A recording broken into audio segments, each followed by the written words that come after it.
Subscribe channel Truth.id dan aktifkan lonceng notifikasi untuk mendapatkan informasi seputar live streaming dan video khotbah terbaru. Posisi tombol subscribe berada di kanan atas channel kami dan jangan lupa nyalakan loncengnya.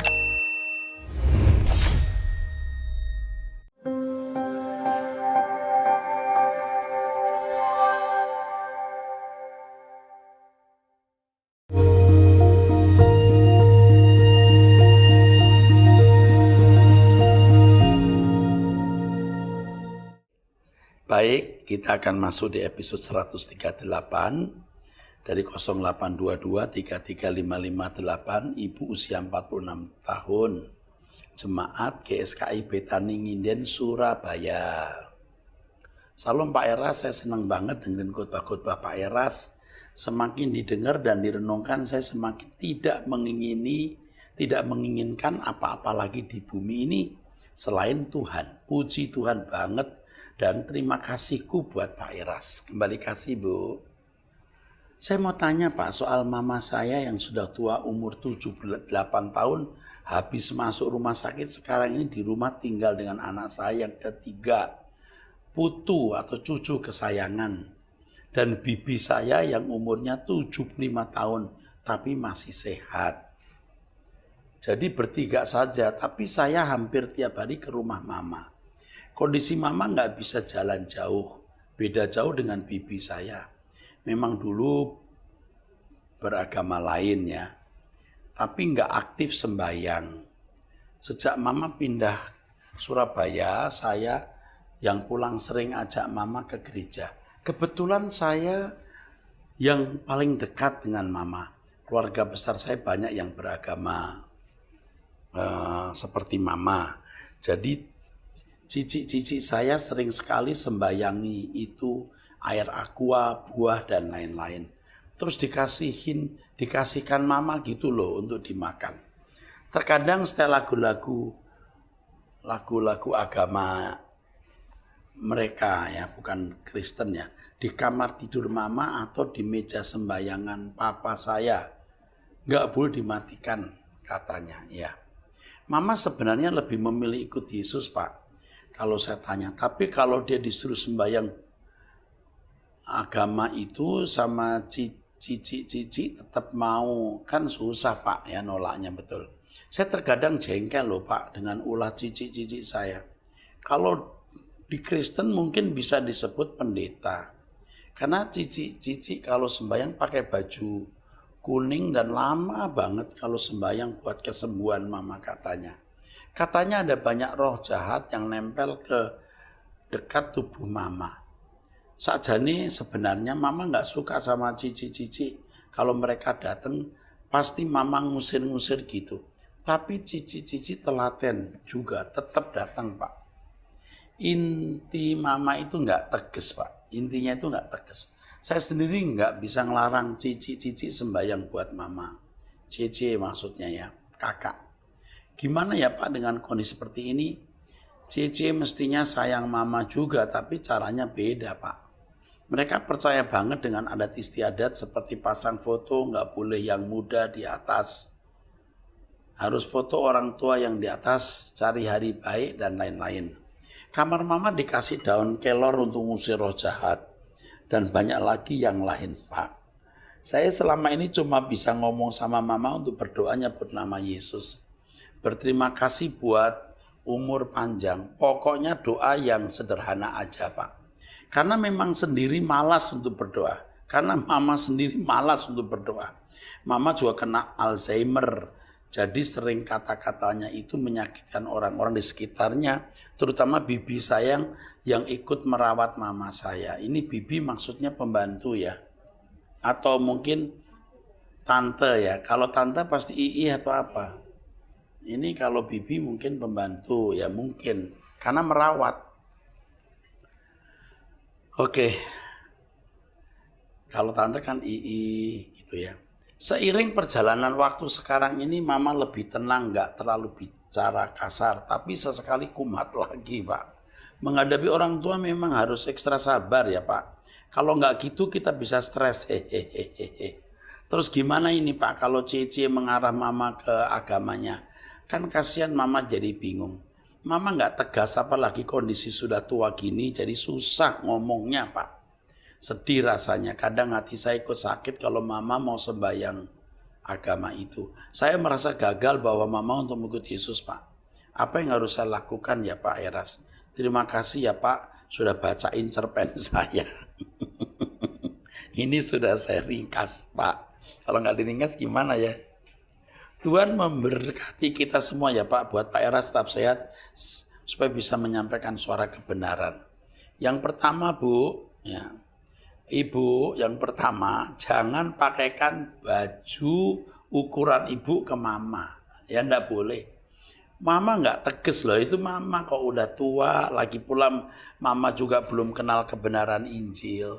Anda nggak bisa tuntut, tidak bisa paksa mama tegas punya integritas. Nggak bisa. Yang kedua, kalau ibu itu umat pilihan, yang memang diberi kesempatan mendengar Injil secara lengkap, belajar firman secara lengkap, yang dituntut untuk sempurna seperti Yesus. Kalau mama tidak. Kalaupun pada akhirnya mama tidak menjadi Kristen, itu belum tentu dia masuk neraka loh. Mama tidak menolak Yesus, tapi juga tidak menerima. Menerima itu apa? Mama jelas tidak menolak Yesus loh ini loh. Kata firman Tuhan, siapa yang tidak melawan kamu, di pihak kamu. Anda tidak bisa mengajak mama menjadi orang percaya, menjadi ikut Yesus, hanya jadi Kristen. Mengikut Yesus itu bukan hanya sekedar jadi Kristen. Jadi Kristen belum tentu ikut Yesus. Ikut Yesus itu hidup seperti Yesus hidup. Seperti yang terus saya ajarkan tiap hari melalui Truth ID itu Bu. Kalau mama cukup mungkin jadi orang baik. Dan saya lihat mama Anda ini orang baik. Dan kalau dia tidak menyakiti sesama, mama bisa masuk surga. Tapi anggota masyarakat. Ya, jadi jangan gusar. Jangan gusar. Lalu yang berikutnya, ini ibarat sebuah peperangan belum selesai. Kok gusar, nggak perlu, kok sedih banget, nggak usah, tenang saja. Tetap perhatikan mama dengan baik. Karena proyek ibu ini bukan hanya mama, tapi saudara-saudara yang lain yang belum mengenal Yesus Kristus. Didekati terus mama, sayangi mama, ya.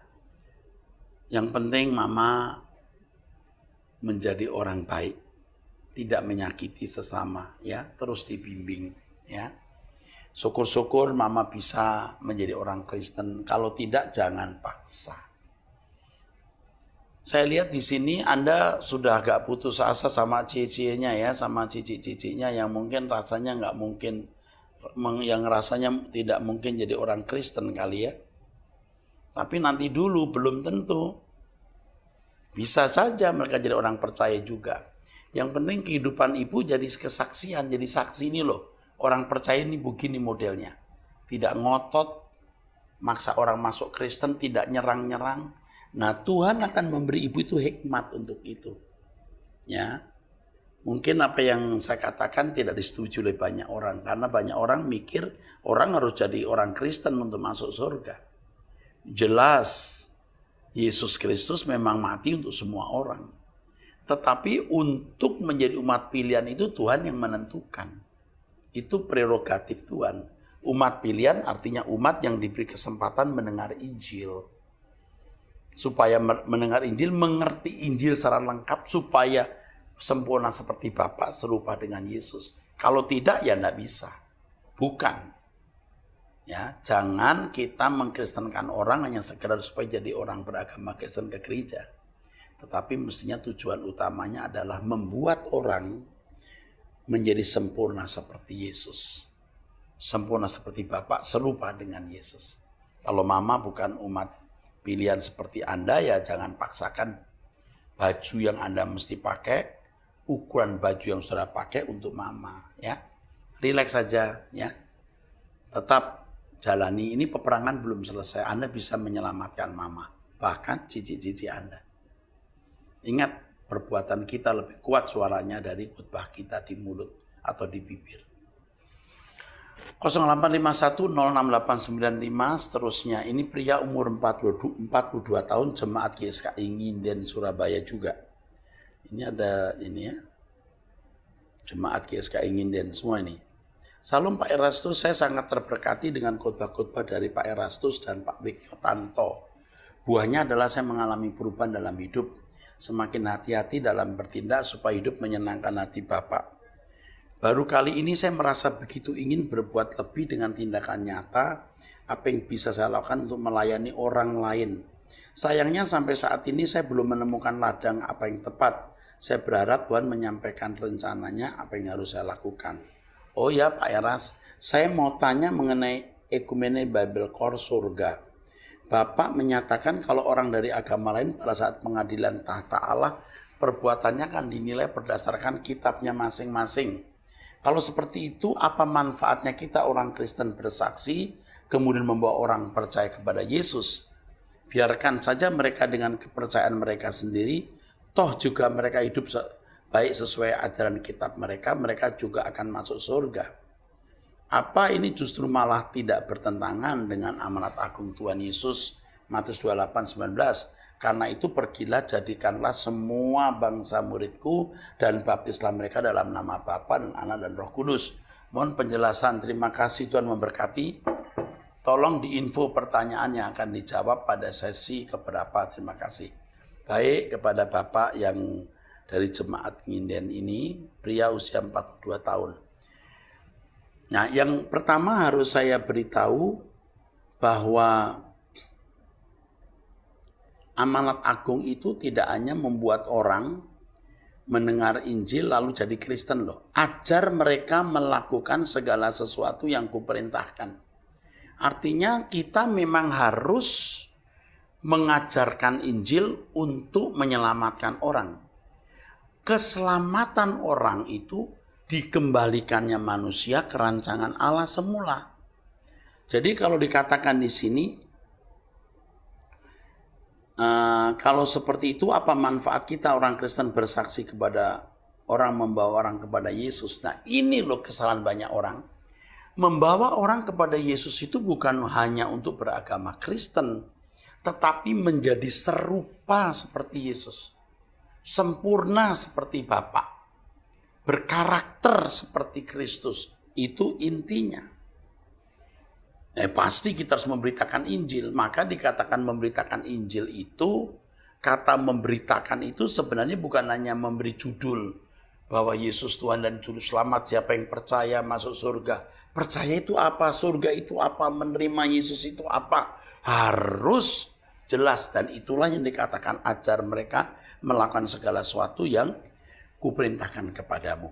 Nah, Tuhan pasti memiliki umat pilihan, artinya orang-orang yang ditentukan mendengar Injil dan masuk dalam perlombaan yang diwajibkan, yaitu memiliki iman yang sempurna seperti Yesus. Ibrani pasal 12 ayat 1 dan 2. Maka kita harus memberitakan Injil. Ada orang-orang yang memang ditentukan untuk mendengar Injil dan masuk perlombaan yang diwajibkan. Artinya bisa menjadi orang-orang yang sempurna seperti Bapa dan serupa dengan Yesus.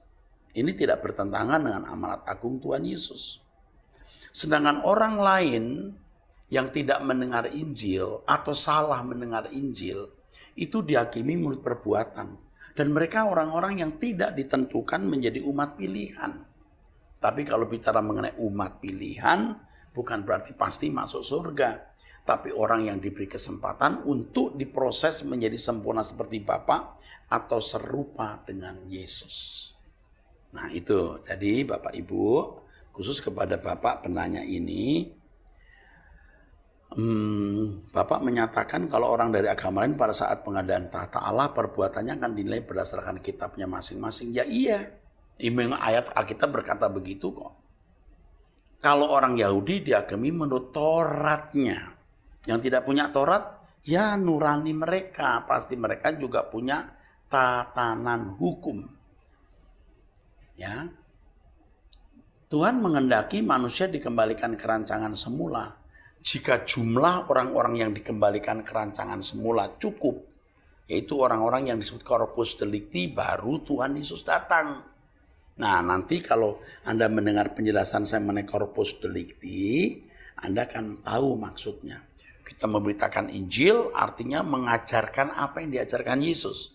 Dan tentu kita sebagai pemberita Injil atau yang menyebarkan Injil harus berperilaku seperti Yesus. Jadi penginjilan itu bukan membuat orang jadi Kristen saja, itu yang salah. Lalu gereja dibangun, itu keliru.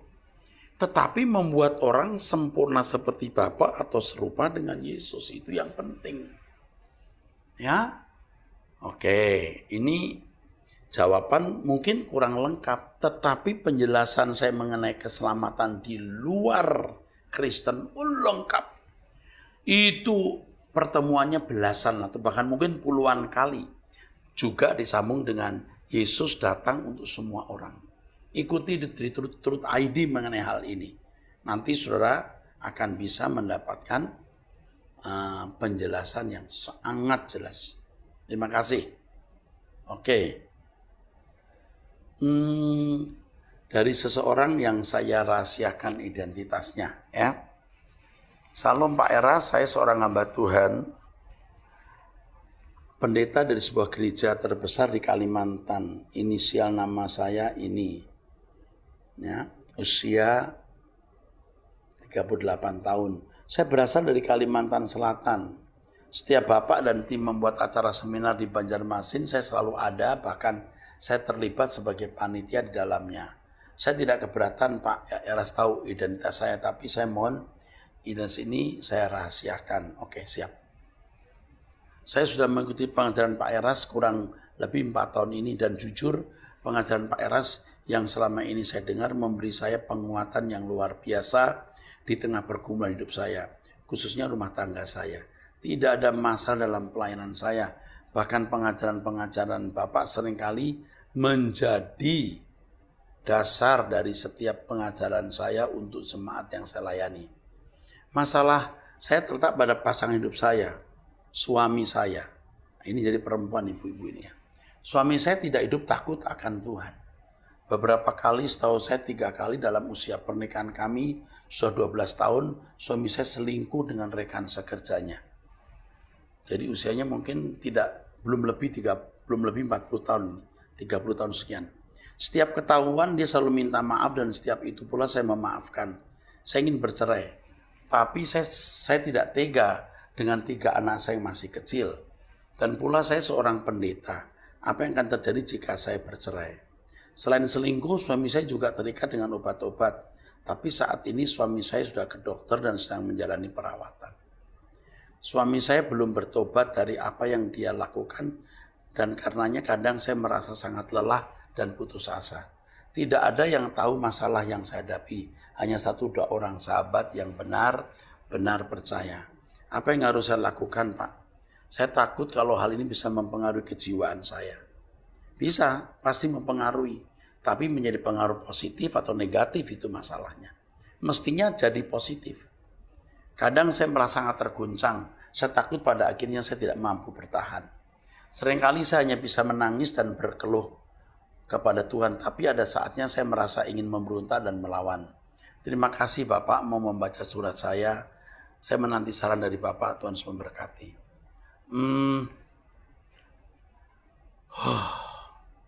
Mungkin ini perlu sekali-kali bicara dengan saya ya. Yang pertama, jangan cerai. Mutlak Anda jangan cerai.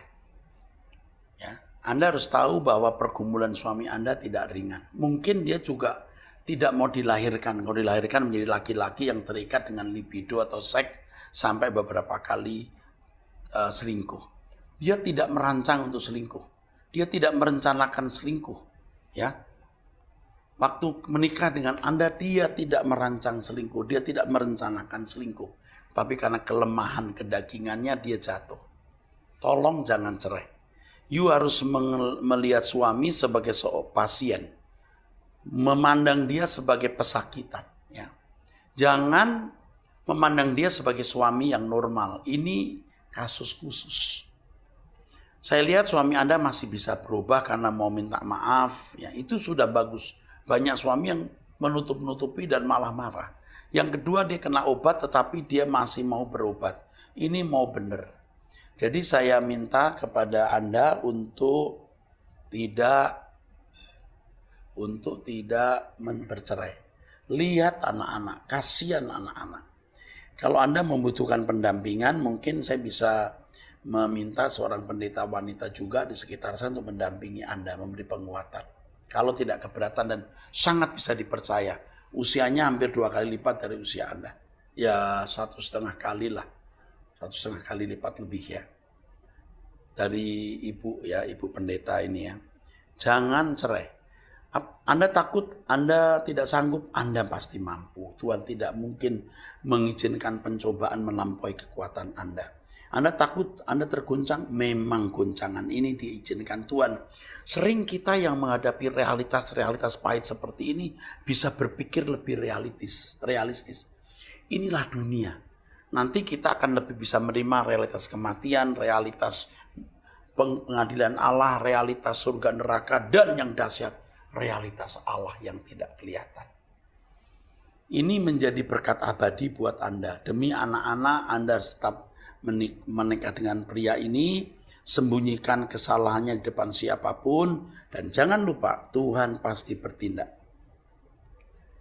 Anak Anda masih kecil-kecil, Tuhan pasti bertindak menolong Anda. Jangan memperlakukan dia seperti orang normal. Dia orang sakit, dia pasienmu. Ya.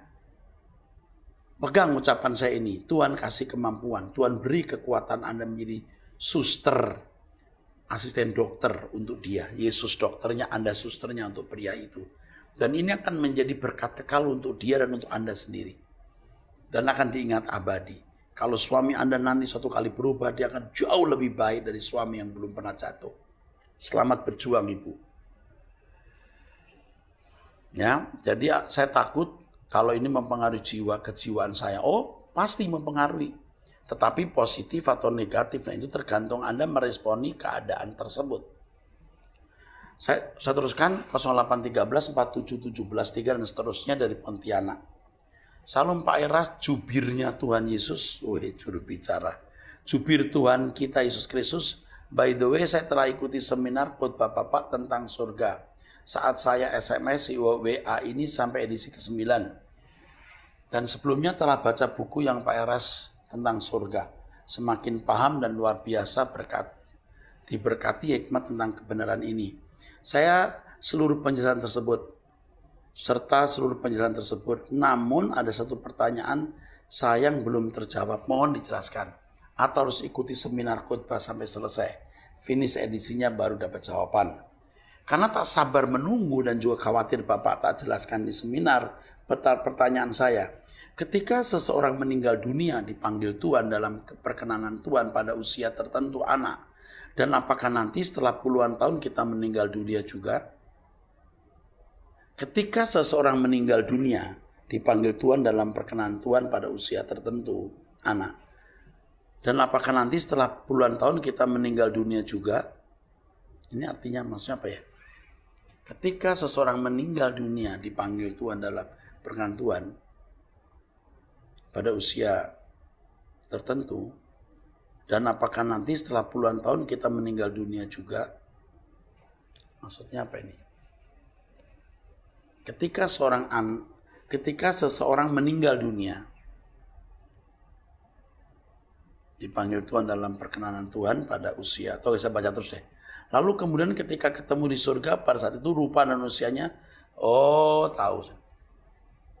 Pada waktu kita meninggal berapa usianya? Atas dasar firman Tuhan penjelasan ini enggak Pak? Ya saya singgung juga di dalam soal surga. Jadi waktu kita bertemu dengan orang yang meninggal di usia anak-anak, dia pasti masih anak-anak. Menurut yang saya pahami di surga ada pertumbuhan lagi anak-anak. Ada pendewasaan, ada pendidikan. Yang mulia Tuhan kita Yesus Kristus sebagai Raja akan memerintahkan, akan mengatur semua sempurna. Nah soal orang sudah tua, cacat misalnya, dia akan kembali. Pasti dalam usia, kalau saya ditanya ya, karena Alkitab tidak berkata apa-apa, saya tidak berani memastikan, tapi menurut saya akan kembali di usia 33,5 tahun, kira-kira. Tapi ini bukan hal yang prinsip sekali tentunya. Tapi kalau saya didesak terus saya akan menjawab usia 33 tahun ini usia Yesus naik ke surga. Biasanya Pak usia 33 tahun itu usia permanen. Wajah permanen yang dimiliki seseorang. Puji Tuhan. Oke, jadi waktu meninggal ya usia anak juga. Tapi kita yang tua kembali muda. Wajahnya loh ya. Serta apa GSKI kita adakan di Pontianak, Pak? Trims. Pasti Allah Bapa dan Tuhan Yesus Kristus dan Allah Roh Kudus menyertai dan memberkati Bapak sekeluarga sehat selalu dan semakin luar biasa dipakai Tuhan serta menjadi berkat besar. Bahkan seluruh umat manusia, God bless you. Kamsia, Pak. Oke, Kamsia juga. Pontianak belum ya, nanti kalau Tuhan perkenankan ya Pak ya. Ini Pak Egi, usia 42 tahun di Pontianak. Terima kasih Pak untuk pertanyaannya. Saya kira cukup jelas. Oke, dari Pekanbaru 0812 7609 dan seterusnya. Terima kasih Pak Eras, sudah sekitar 8 tahun ini Bapak jadi Bapak rohani saya dan suami. Bahkan jika singgah Jakarta kami sempatkan ikut ibadah dan seminar Bapak. Banyak sekali kami mengalami perubahan pandangan kekristenan dan pertobatan lewat firman yang Bapak bagikan. Luar biasa Pak, rahasia firman itu mengubah banyak pandangan kami yang salah selama ini. Kami terus memaksakan diri dan berusaha melakukan firman itu Pak. Tapi setahun ini suami saya banyak mengalami guncangan dalam bisnis dan saya merasa ada yang melenceng yang dikerjakan Pak. Suami saya tekun kerja dan profesional, sering mempunyai ide kerja tapi selalu terbentur soal modal kerja yang butuh angka besar dan sulit mendapatkan investor. Nah masalahnya Pak, Son ini muncullah temannya ajak dia sebagai perantara penjual barang-barang antik, bahkan sampai barang sakti yang menjurus okultisme, contohnya samurai lah dan lain-lain. Saya ngeri motif suami saya supaya bisa segera punya modal untuk kerja yang mau digarapnya, seperti contohnya pabrik sawit dan lain-lain. Karena sering sulit dapat modal, saya sudah nasihati supaya jangan urusan ama barang-barang sakti itu karena pasti Tuhan tidak berkenan. Tapi dia tetap ngotot mau jual karena merasa tak pakai barang itu hanya menjumpakan pembeli dan penjual. Dan mendapat bagian komisi yang fantastis dari penjualan ini nanti bisa memodali pekerjaan-pekerjaan besarnya. Dan dia berjanji yang sekali ini saja akan jual untuk cari modal kerjanya dan untuk menolong banyak orang nantinya. Pertanyaan saya bagaimana saya menghadapi situasi ini? Yang pertama, ibu jangan ngotot sampai akhirnya malah ribut dan melukai hati suami yang memang tidak seperti ibu. Ibu beri peringatan, lalu berdoa, lalu jangan banyak bicara. Tolong deh, jangan memaksakan kehendakmu kepada orang lain. Jangan mengenakan bajumu kepada orang lain. Ya. Apakah benar yang suami saya lakukan boleh hanya menjadi penghubung jual barang-barang saya tersebut? Karena menyangkut okultisme, saya sih menasihati lebih baik atau seharusnya tidak dilakukan. Kalau sudah menyangkut okultisme loh, saya tidak tahu apakah ini okultisme tidak. Kalau ada barang, ini barang kuno. Kalau ada barang, itu barang umur sekian ratus tahun, itu mahal. Itu belum tentu ada kuasa gelap atau bisa saja ada kuasa gelap. Tetapi di sini kan ini namanya juga pecinta barang-barang antik. Kalau itu samurai, nanti kalau lain lukisan. Lukisan juga bukan tidak mungkin lukisan-lukisan itu ada kuasa gelapnya yang punya usia lama. Karena saya pernah berhadapan dengan orang yang memiliki gambar-gambar lama, ternyata ada kuasa gelapnya. Dan harus dibakar. Tapi sebagai seorang penjual jasa ya tidak salah jual lukisan. Tetapi kalau tahu bahwa barang itu ada kuasa gelapnya, ya seharusnya kita ikut tidak terlibat. Tetapi kalau itu yang dilihat nilai antiknya, ya tentu orang juga tidak melihat soal kesaktiannya. Apalagi kalau orang-orang barat. Dia tidak peduli ini sakti atau tidak sakti. Dia hanya lihat nilai kualitas dari barang tersebut. Tapi ibu ya jangan ngotot ya. Ibu ingatkan cukup. Jangan ngotot akhirnya berkelahi. Berdoa minta pertolongan Tuhan. Ya, Tuhan itu bekerja luar biasa, Bu.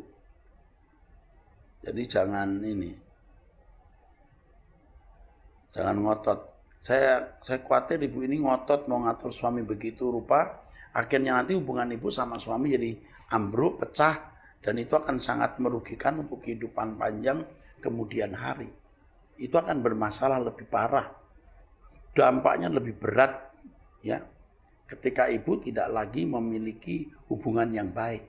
Ini loh, saya sering lihat ada ibu-ibu seperti ini, mau ngatur suami. Jelas salah, saya tahu itu salah. Ingatkan, ngomong, tapi jangan maksa. Walaupun ibu benar, tapi akibat dari perbuatan itu, hubungan ibu malah roboh. Kasih tahu dengan lemah lembut, saya itu berdoa. Kalau kemudian hari ternyata memang nasihat ibu itu benar, dan ibu tidak memaksakan, suami akan tetap melekat kepada ibu. Suami mencintai ibu lebih tulus karena sadar memang istri yang benar. Kalau ibu ngotot ini dan ternyata kemudian suami misalnya sukses, wah ibu malah tambah rusak. Ingat ya, ini banyak wanita begitu, enggak boleh. Ngomong baik-baik, ingatkan, tapi jangan ngotot ngatur suami. Suami kalau di remote kayak kontrol, di remote kontrol gitu, enggak boleh. Ya, kayak diatur kayak apa itu namanya, mobil itu diatur kayak robot di remote gitu, tidak boleh. Ingatkan dengan lemah lembut, doakan, setelah itu diam. Ingat ya, itu aja. Baik saudaraku, kita akan masuk ke episode yang akan datang nanti. Sampai jumpa, Tuhan memberkati. Sola Gracia.